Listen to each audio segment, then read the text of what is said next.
গণভবনের দিকে যাচ্ছিল 5ই আগস্ট। এই প্রতিরোধের মুখে ফ্যাসিবাদের প্রেতাত্মা, ফ্যাসিবাদের দোসর, ফ্যাসিবাদের রূপকার শেখ হাসিনা পদত্যাগ করে পালিয়ে যেতে বাধ্য হয়েছে। এবং এর আগে তারা জামাত শিবিরকে নিষিদ্ধ করেছিলেন।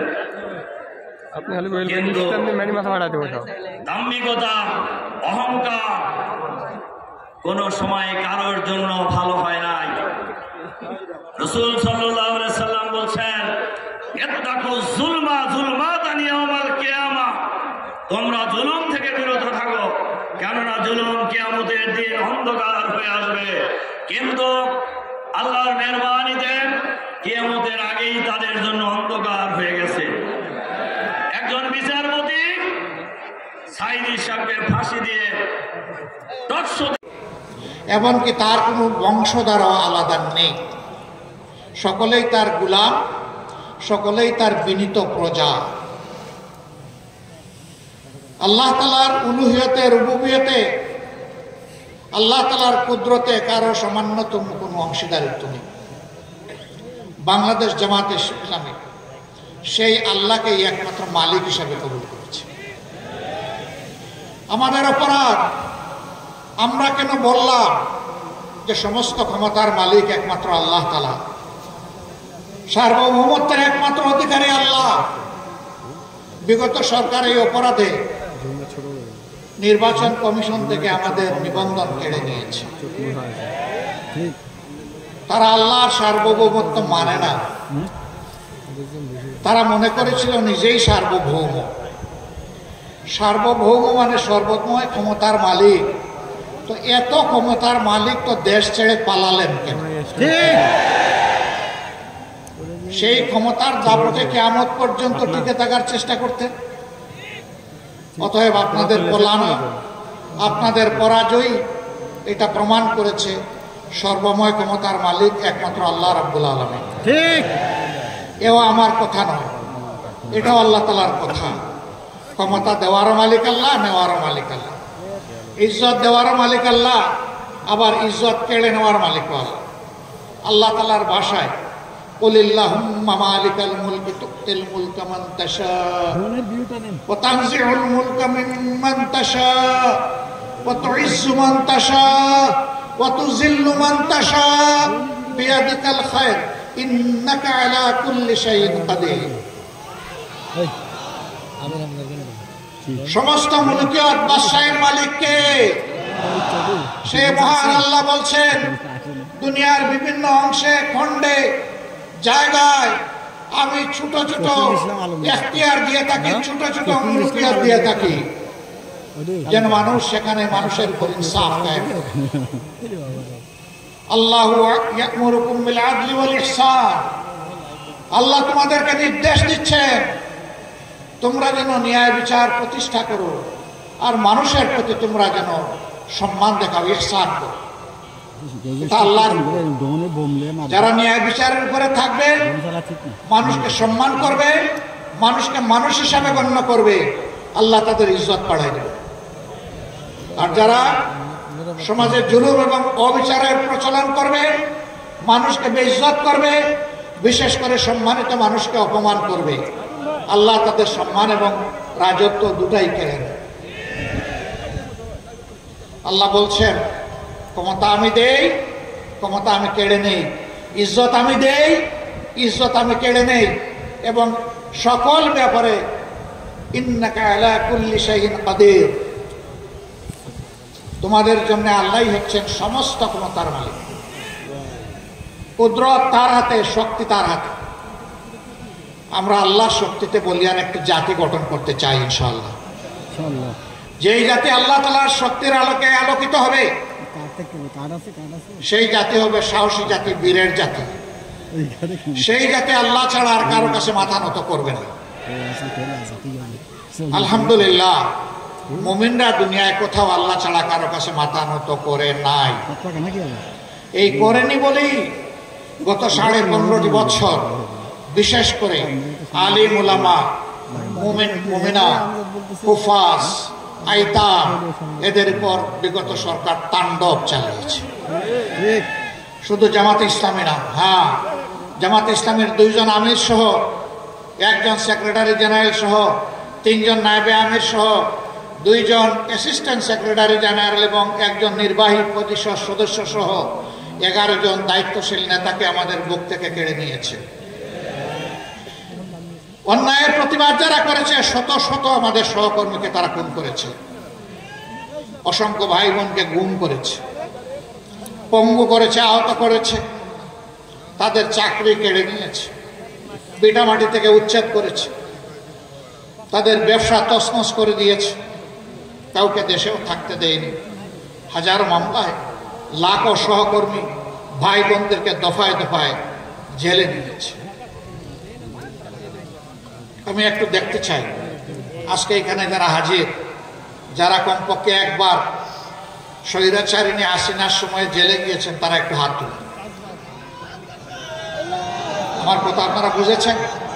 যারা কমপক্ষে একবার জেলে গিয়েছেন তারা হাত তুলেন। বিপুল সংখ্যক মানুষের হাত। এবং আমি বিশ্বাস করি এখানে যারা বসে আছেন, ইয়েস, তাদের সকলেই জেলে গিয়েছে।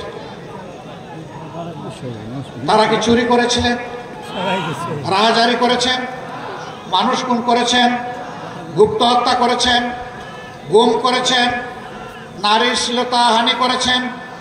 কিছুই করেননি। তাদের অপরাধ তাহলে কি ছিল? ওমা নাকামু মিনহুম ইল্লা আইয়ুমিনু বিল্লাহিল আজিজিল হামিদ।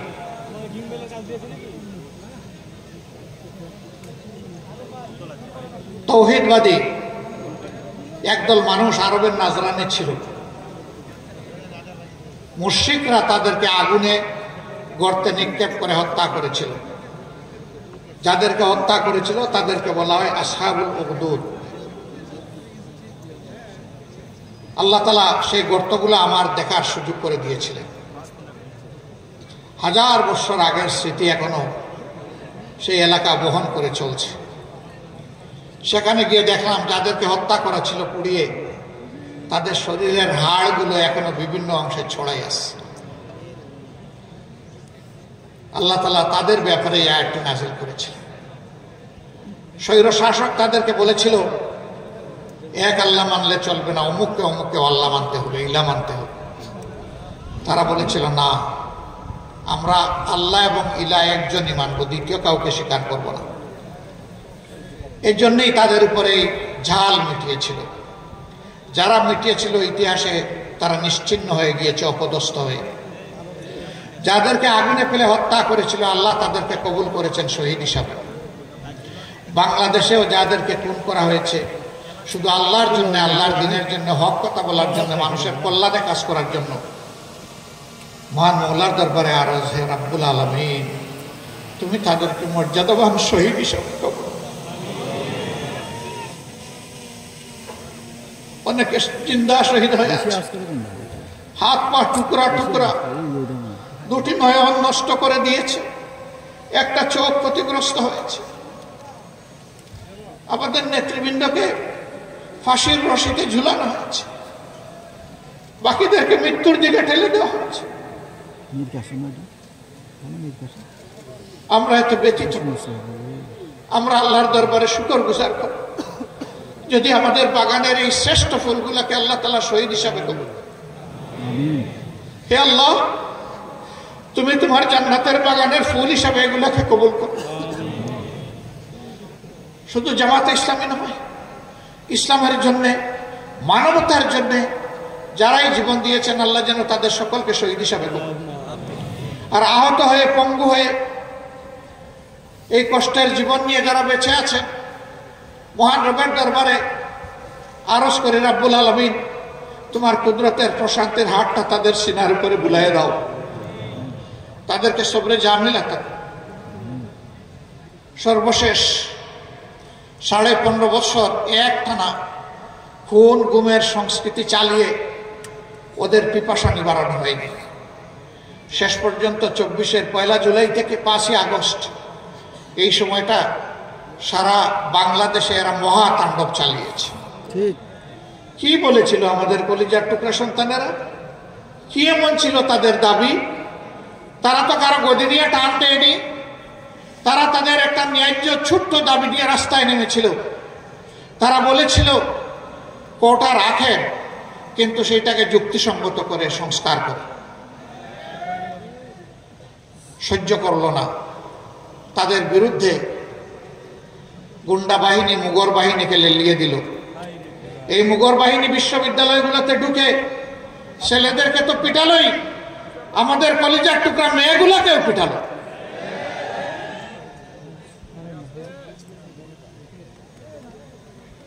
সম্মানিত ভাইয়েরা, এরপরেও শেষ নাই, তারপরে ফায়ার ওপেন করলো। যাদের উপর গুলি করা হলো এরা যেন মানুষ নয়, এরা যেন বন জঙ্গলের পশু, পশু শিকার করে গুস্ত খাবে, এরকম মানসিকতা।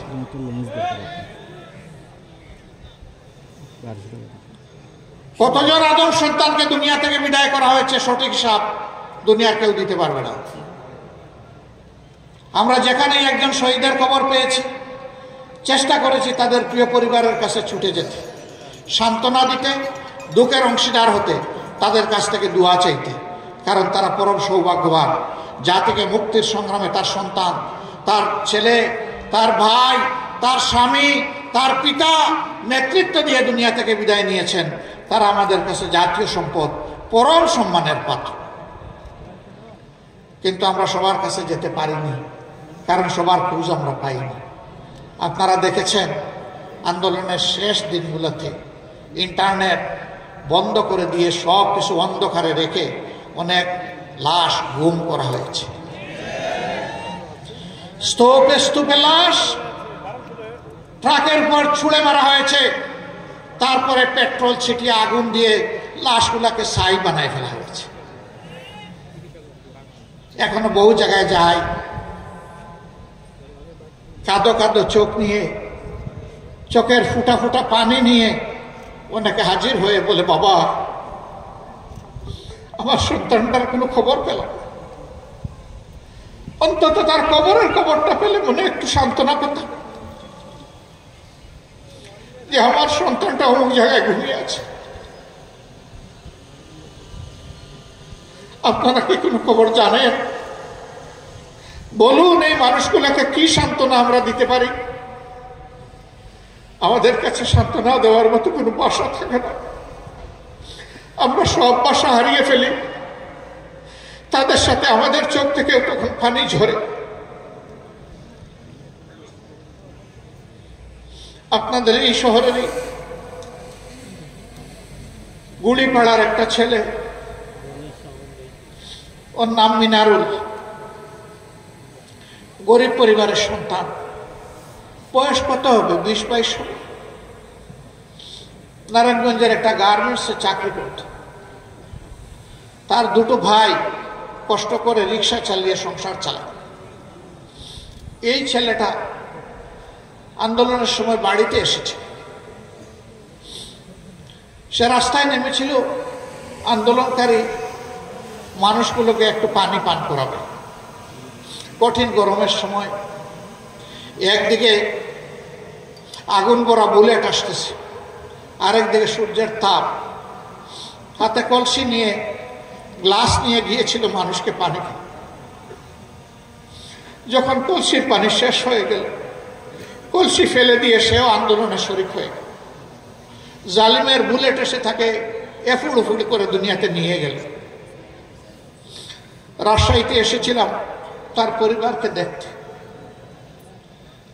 সেখানে গেলাম, তার মা, তার ভাইয়েরা এবং শহীদের স্ত্রী, তারা অত্যন্ত গুছিয়ে শালীনভাবেই আমাদের সামনে আসলেন। একে একে সবাইকে জিজ্ঞেস করলাম, কেউ কথা বলতে পারছে না, শুধুই কাঁদে।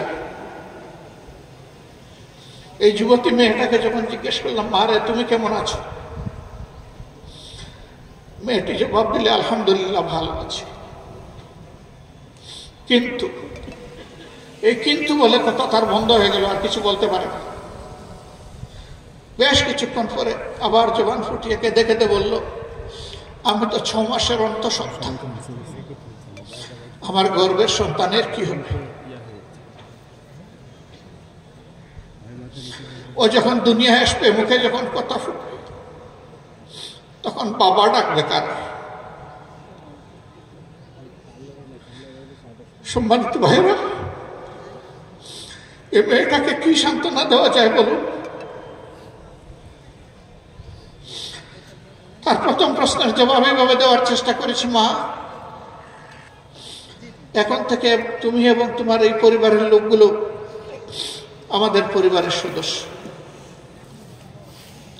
তোমার গর্বের সন্তান দুনিয়াতে আসুক সুস্থ হালতে, আল্লাহ তোমাকে নেক আওলাদ দান করুন, দোয়া করি। এরপরে এই সন্তানকে আল্লাহ তাইয়্যিব হায়াত দিন, সেটাও দোয়া করি। ও যতদিন বড় না হবে, উপার্জন করার উপযুক্ত না হবে, মানুষের মতো মানুষ না হবে, ততদিন পর্যন্ত আমাদের সন্তান সন্ততি, আমাদের নাতি নাতনিরা যেভাবে বেড়ে উঠবে, যেভাবে শিক্ষা পাবে, যেভাবে খাবে, যেভাবে পড়বে, ইনশাল্লাহ তোমরাও সেভাবে থাকবা। আমাদের কোনো শক্তি নেই, আমরা আল্লাহ তাআলার উপর মুতাওয়াক্কিল হয়ে এই দায়িত্ব নিয়েছিলাম। আলহামদুলিল্লাহ, এই মেয়েটির গর্ভ থেকে আল্লাহ তাআলা তাকে একটা সন্তান দুনিয়ায় দান করেছেন। দোয়া করি আল্লাহ তাআলা তাকে তাইয়্যিব হায়াত দান করুন, বাপের মতো সে দিনের মুজাহিদ হোক। জন্মের সম্ভবত 2-2.5 মাস হয়ে গেছে, 4 মাস হয়ে গেছে। আমি এসে দেখতে পারিনি, আজকে যাবো ইনশাল্লাহ ওকে দেখতে। এটা আমাদের নৈতিক দায়িত্ব। এদের প্রতি এটা কোনো দয়া নয়, অনুকম্পা নয়। যারা রক্ত দিয়ে আজকের এই পরিবেশ আমাদেরকে দিয়ে গিয়েছে, তাদের কাছে আমরা এবং সারা জাতি ঋণী এবং কৃতজ্ঞ। এই ঋণের দায় আমাদেরকে আজীবন পরিশোধ করতে হবে শ্রদ্ধার সাথে। এরকম যত শহীদ বাংলাদেশে আছে, আমরা তাদের প্রতি কৃতজ্ঞ, আমরা তাদের কাছে ঋণী। সাংবাদিক বন্ধুরা আমাদেরকে প্রশ্ন করেছেন, আপনাদের দলের কতজন শহীদ হয়েছে? আমি বলেছি, যারা শহীদ হয়েছে আমরা তাদের দলের মানুষ, এবং যারা শহীদ হয়েছে তারা সবাই আমাদের দলের মানুষ। আমরা জামাতে ইসলামী হিসাবে আমাদের দল নয়, আমরা মানব জাতি হিসাবে আমাদের দল, এবং মানবতাবাদী হিসাবে আমাদের দল। তাদেরকে কোনো দলীয় পরিচয়ে আমরা সংকীর্ণ পরিসরে নামাতে চাই না।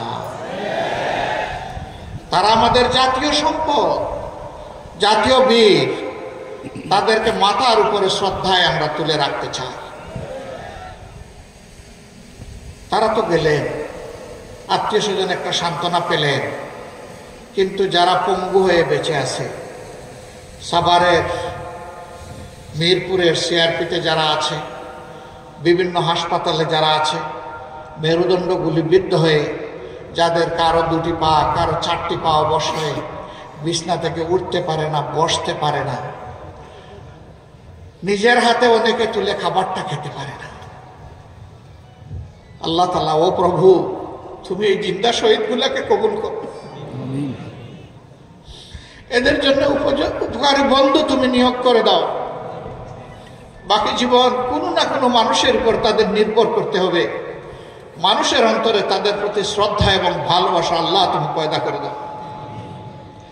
এরা বন্ধু আমাদের মানবিক জ্ঞান বলে। আল্লাহ তো মুর্দাকেও জিন্দা করতে পারেন, অসুস্থতায় সুস্থতার নিয়ামত দিতে পারেন, কিন্তু আমাদের মানবিক জ্ঞানে বলে এরা আর কখনো জীবনে উঠে বসতে পারবে না, হাঁটতে পারবে না।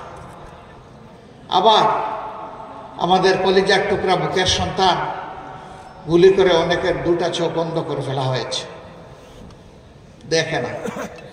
আল্লাহ চোখ দিয়েছিলেন তার সৃষ্টির সৌন্দর্য দেখা এবং তার শুকরিয়া আদায় করেছেন, কিন্তু জালিমরা তাদের 2টি চোখ কেড়ে নিয়েছে। এরাও আজীবনের জন্যে জীবন্ত লাশ হয়ে গেল, জীবন্ত শহীদ হয়ে গেল। আল্লাহ এদেরও সঙ্গী হোক। আমি হাসপাতালে 8 তারিখেই আগস্ট মাসের ঢাকার বিভিন্ন হাসপাতালে আহত বন্ধুদেরকে দেখতে গিয়েছিলাম। তাদের বেডের পাশে বসে জিজ্ঞেস করেছি, কেমন আছো তুমি? বলে যে আলহামদুলিল্লাহ ভালো আছে। দরাজ গলায় বলে, আলহামদুলিল্লাহ ভালো আছে। তোমার 1 হাত নেই, 1 পা নেই, কারো 2 পা নেই, তুমি ভালো আছো? বলে যে হ্যাঁ আলহামদুলিল্লাহ ভালো আছে। এত কষ্ট নিয়ে ভালো আছো কিভাবে? বলে যে কারণে রাস্তায় নেমেছিলাম আমাদের উদ্দেশ্য সফল হয়েছে। কি কারণে রাস্তায় নেমেছিলে? আমরা স্বাধীনতার জন্য লড়াই করতে নেমেছিলাম, আমরা স্বাধীন হয়েছি। আল্লাহু আকবার। তার হাত নাই, পা নাই, চলে গেছে, চোখ নাই, চলে গেছে, সেদিকে খেয়াল নাই, বলছে যে জাতি স্বাধীন হয়েছে। একটা গোষ্ঠীর, একটা দলের জোর করে চাপানো গোলামি থেকে এই জাতি মুক্তি পেয়েছে। সম্মানিত ভাইয়েরা, বলেছিলাম হে বুকের সোনা, তোমার তো একটা হাত চলে গেল, পা চলে গেল, তুমি তো আর স্বাভাবিক জীবনে আসতে পারবে না। জাতির প্রয়োজনে আগামীতে যদি এমনটি লড়াইয়ের প্রয়োজন হয়, তখন তো আর তোমার পক্ষে কিছু করা সম্ভব হবে না। চিৎকার দিয়ে বলে অবশ্যই হবে। যদি আল্লাহ আমাদেরকে হায়াত দেন অবশ্যই হবে। হাত একটা জাতির জন্য গিয়েছে, প্রয়োজনে আরেকটা হাতও দেবো ইনশাআল্লাহ। যে জাতির বীরেরা, সন্তানেরা এইরকম জাতির জন্যে, জাতির স্বাধীনতার জন্যে, মানবতার জন্যে বীরের মতো গর্জন করতে পারে, ইনশাআল্লাহ এই জাতির পর আর কোনো ষড়যন্ত্র বাস্তবায়ন হবে না। প্রিয় ভাইরা, 10 মাসের সন্তান কোলে মা নেমে এসেছিলেন রাস্তায়। ঢাকার রাস্তায় সাংবাদিক বন্ধু প্রশ্ন করেছে, আপনি কি কাজ করেছেন?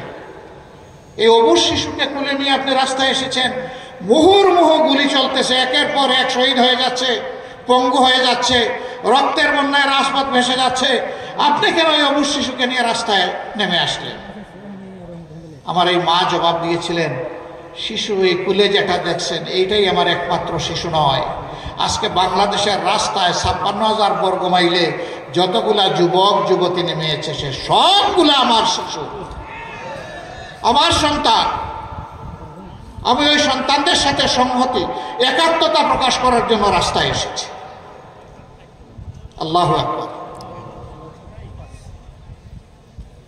7-8 বছরের একটা ছেলে হাতের মধ্যে ইটের টুকরা নিয়ে পুলিশের দিকে তেড়ে যাচ্ছে। যুবকরা তাকে থামানোর চেষ্টা করছে। এই তুমি কি করছো? কই কি করছি? কই তুমি ছোট্ট মানুষ, এগুলির সামনে তুমি এইভাবে আসছো কেন? কই যে আন্দোলন করতে আসছি। কেন আন্দোলন করবো? ওরা আমার ভাইকে খুন করেছে, আমি প্রতিশোধ নেব। কে তোমার ভাই? বলে যে আমার ভাই আবু সাইদ। তোমার বাড়ি রংপুর? না, আমার বাড়ি ঢাকায়। তো আবু সাইদ তোমার ভাই হয় কিভাবে? কয়েছে জাতির মুক্তির জন্য লড়াই করেছে এবং জীবন দিয়েছে, সেই তো আমার ভাই। এই ছোট্ট শিশুটির মগজের মধ্যে, তার কণ্ঠের মধ্যে এই কথা কে দান করলেন? আল্লাহ রাব্বুল আলামিন। যুবকরা বলতেছে তুমি যাও, আমরা তোমার পক্ষে লড়াই করব। ঝাঁকুনি দিয়ে বলতেছে ছাড়েন মিয়া, আপনার আন্দোলন আপনি করেন, আমার আন্দোলন আমাকে করতে দেন। এরপরে ওরা কৌতূহলবশত জিজ্ঞেস করেছে তোমার মা বাবা আছে? আছে। ওই গুলির মুখে তুমি যদি শহীদ হয়ে যাও তাহলে তোমার মা বাবা কাঁদবে না? না, আজকে ঘর থেকে বের হওয়ার সময় মা বাবাকে চুমু দিয়ে বলেছি, আমি যদি শহীদ হয়ে যাই আমার জন্য তোমরা দুঃখ করো না, আমার জন্য তোমরা কেঁদো না। আল্লাহু আকবার। আল্লাহ তাআলার কাছে আরজ করে রাব্বুল ইজ্জত এই জাতির মায়েদের গর্ভে এই ধরনের বেশি বেশি করে বীর সন্তান তুমি জন্ম দাও, এরা যেন জাতির পাহারাদার হতে পারে। সম্মানিত ভাইয়েরা, এই দেশে অনেকে শাসন করেছেন, আগামীতে হয়তো আল্লাহ যাদেরকে পছন্দ করবেন তারা এই জাতির খেদমতের দায়িত্ব পালন করবেন। আমাদের সন্তানেরা এত এত রক্ত কেন দিল, জীবন কেন দিল, পঙ্গু কেন হলো? তারা চেয়েছে সমাজ থেকে সব ধরনের দুঃশাসন এবং দুর্নীতির কবর রচনা হোক। 5 তারিখের পরে রাজশাহী, যেটাকে এডুকেশন ভিলেজ বলা হয়, শিক্ষার গ্রাম, অসংখ্য শিক্ষা প্রতিষ্ঠান আলহামদুলিল্লাহ এখানে আছে। এটা আল্লাহর এক নিয়ামত। আমি আশা করি 5 তারিখের পরে রাজশাহীতে কোনো চাঁদাবাজি